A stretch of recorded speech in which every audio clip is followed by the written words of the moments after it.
In the foothills of a mountain covered with lush trees lived a cunning fox named Rubahak in a dark den. Every night when the moon rose, he would sneak through a narrow stream that passed under the garden wall into a gardener's vineyard.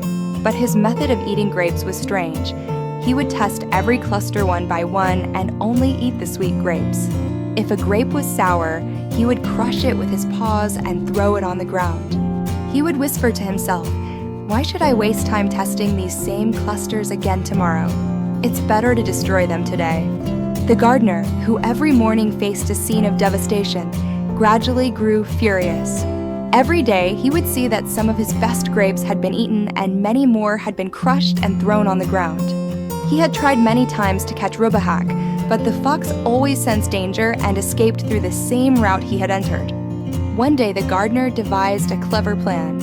He brought a large, flat stone and attached it with a strong rope to a tall nail hammered above the stream's entrance.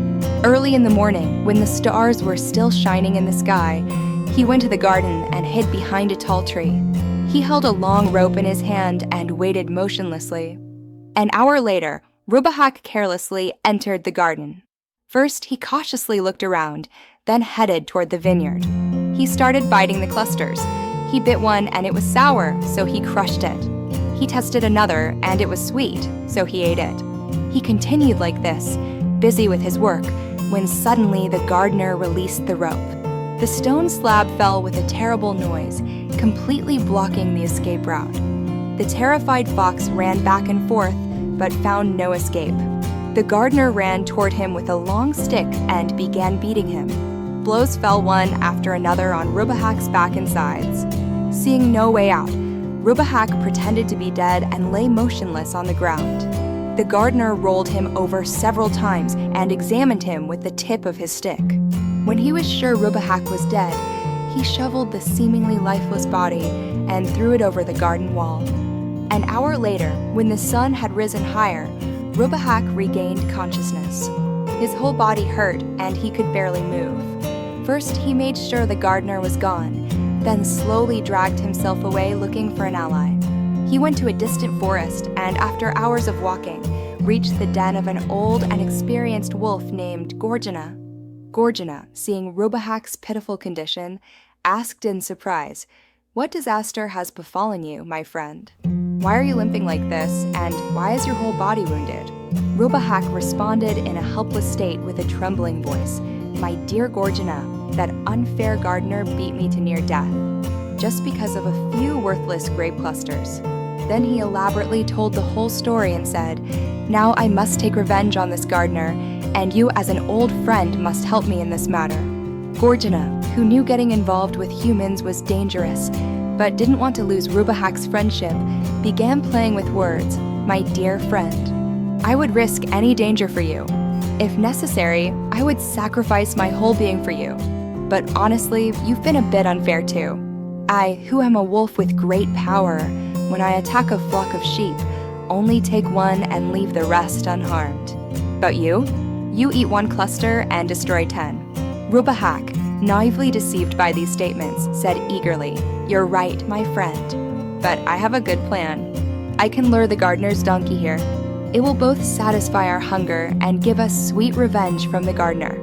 On the edge of the village, they saw an old donkey named Allegorical, who had just returned from the mill and was tired from the heavy load. Rubahak approached him smoothly and said, "Oh brother, why are you so hard on yourself? Don't you see what a hard life you have? From morning till night you carry loads. In return, they only give you dry grass and straw." Allegorical responded with regret, "What can I do, my friend? This is my destiny." Rubahak continued, "But in our forest, vast green meadows and a free life await you. There's no burden there, no work, only freedom and happiness. You can graze in the meadows all day and sleep under the starry sky at night." Allegorical, who had lived in captivity for years, was influenced by these words. He asked eagerly, "Really? Does such a place truly exist?" Rubahak answered with complete confidence, "Yes, I live there myself. If you like, you can come with me and settle there. No one will force you to work anymore." On the way to the forest, Rubahak said cunningly, "My foot hurts from falling from a tree." If you carry me to the forest, we'll reach our destination faster, and I can introduce you to my other friends. Allegorical carelessly agreed and carried Rubahak on his back. But when they reached the edge of the forest, Allegorical suddenly saw a hungry wolf hiding behind a tree. At that moment, ancient wisdom awakened in Allegorical. Using a clever trick, he said, "Oh, Rubahak, I left my father's book of advice in the stable. I must go back and get it." Rubahak, worried about Allegorical escaping, insisted, "But it's so good here. Why do you want to go back?" Allegorical replied, "This book contains 4 precious advices that my father taught me on his deathbed. Without it, I have no peace even in paradise." Rubahak, who had become curious, said, "Then I'll come with you so you won't be alone." On the way back, Allegorical said quietly, "One of my father's advices was, in life, every bad situation has a worse one.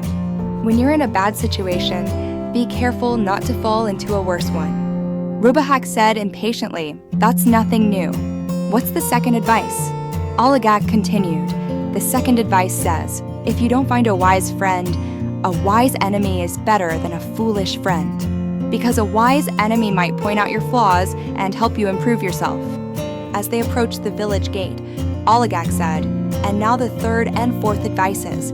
Avoid the neighborhood of wolves and the friendship of foxes, for no one has seen mercy and fairness from a wolf, nor loyalty and sincerity from a fox."